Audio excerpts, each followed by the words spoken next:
બની એક ફોટો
ડીસુ છે ને ડીસુ આ ટ્રેક્ટર ની જોડી છે એમાં નાખજો આડી ઓળી કોઈ ડીસુ નાખતા નહીં પાણી પીવાનું ઓલા ટીપડામાંથી હાથ ધોઈકો ને જગમાંથી પાણી પીવાનું છે અને ફાળો અહીંયા લખે છે જે કોઈને લખાવો અહીંયા મંદિરે ઓટલા પર બેઠા છે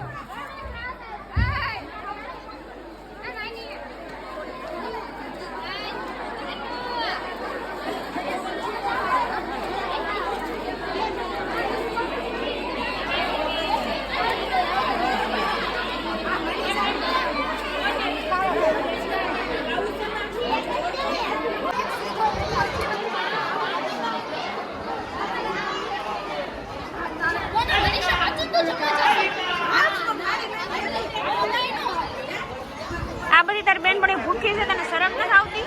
ના. કેમ? આમ જો તો એની એકલીની ડીશ લઈને બેગી ને બધી બેનપણી આ બધી પીરેસાન રોકાણી છે ને એ એકલી જમવા બેગી શરમ વગરની છોકરી. જો વનિતા સામે પીરસે છે અને મનીષા બેગી છે ખાવા ભૂખી થઈ ગઈ ને તો એકલી બેગી છે. તો તને શરમ નથી આવતી એમ છે? પણ એની યારે હું બેગી છું કારણ કે મને તો આંખે દુખે છે, ભૂખ લાગી છે તો હું બેગી છું. તમે આગળ બ્લોગમાં કઈ શું બોલો મને તો કઈ ખબર જ નથી. ચાલુ બ્લોગ બનાવ્યો છે પણ મને કઈ ખબર નથી શું છે એટલે હું આગળ કરીશ. જય જય શ્રી રામ, જય જય શ્રી રામ, રામ લક્ષ્મણ જાનકી, રામ લક્ષ્મણ જાનકી.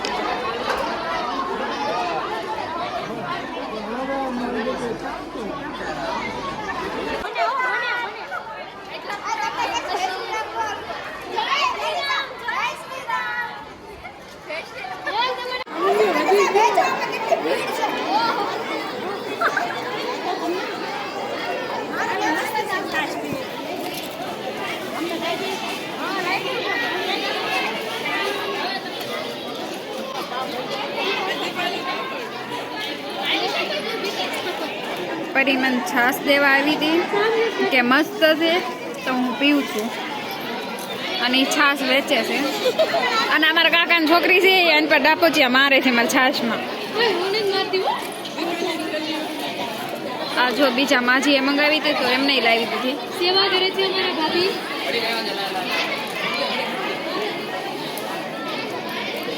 આ અમારા ગામના સેવક છે.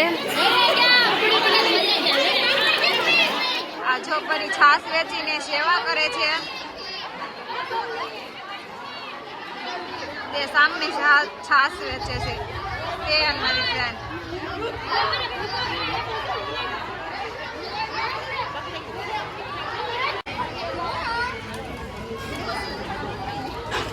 જો આ વેચીને હવે વેચવા વાળા આવી ગયા છે તો આ લોકો જમવા બેસી ગયા છે. ફરી બીજી વખત જમે છે.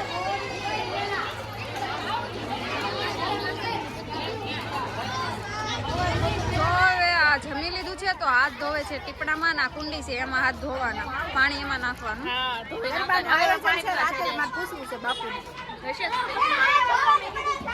અહીંયા પાણી પીવાનું છે તો આ લોકો ખબર નહીં પાણી પીવે કે ઘરે જઈને પીવે. આ લોકો નથી પીતા છે.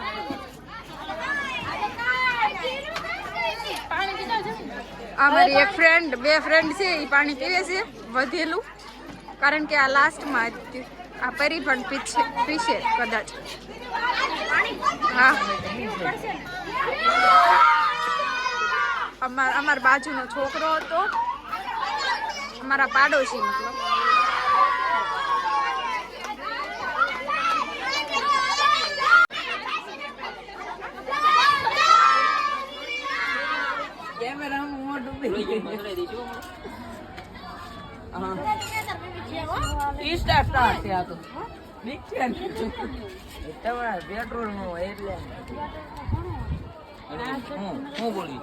પેલા બેન કીધે પછી કાક બોલી તું કે બેન કીધે પેલા બેન કીધે મસ્ત મસ્ત એક મની એ મની એક ફોટો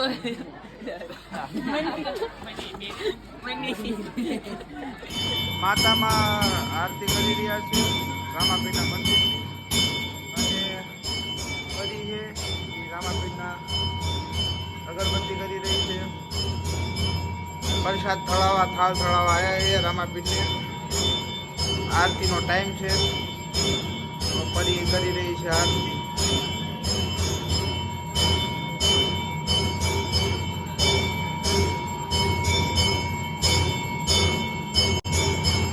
લાગી લઈશું અમે પગે રામાપીરને થાળ ચડાવીને જઈશું ઘરે.